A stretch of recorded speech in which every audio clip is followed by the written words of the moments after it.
problème principal, c'est bien sûr l'actualité conjoncturelle. Vous savez qu'un certain nombre d'indices semblent montrer les prémices d'une certaine reprise.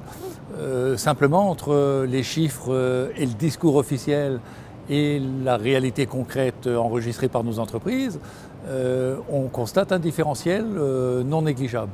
Donc notre table ronde avait un peu pour objectif de comprendre ce qui se passait, de vérifier que ces indices étaient effectivement à prendre en compte et d'essayer de mesurer quand concrètement nos entreprises pourraient constater dans leur propre activité cette amélioration. Et comme nous l'avons compris, elle a bien pris du retard par rapport à nos attentes. Et maintenant, on nous parle du deuxième semestre 2016, voire 2017 et 2018.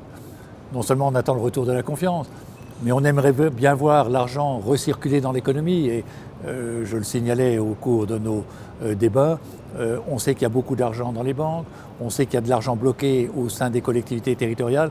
On aimerait bien que cet argent circule dans l'économie. Il y a tout le problème de la complexification. Plus on nous parle de simplification, plus on constate dans notre travail quotidien une complexification. Alors cette complexification, on va la connaître avec la pénibilité. L'application effective de cette loi à compter du 1er juillet prochain qui rebute encore un certain nombre de nos chefs d'entreprise qui ne savent pas comment prendre en compte cette loi. La fédération travaille donc, comme d'autres fédérations, sur des référentiels permettant à nos entreprises de mesurer cette pénibilité collectivement plutôt qu'individuellement, salarié par salarié. Deuxième sujet qui nous est arrivé l'année dernière, c'est la gestion des déchets, ou du moins l'organisation de la récupération des déchets.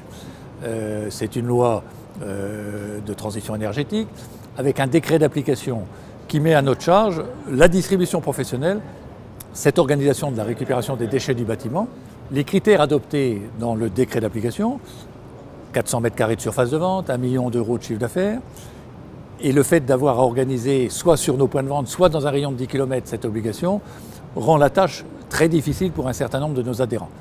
Je rappelle qu'au sein de la FNBM, nous avons à peu près 5500 points de vente.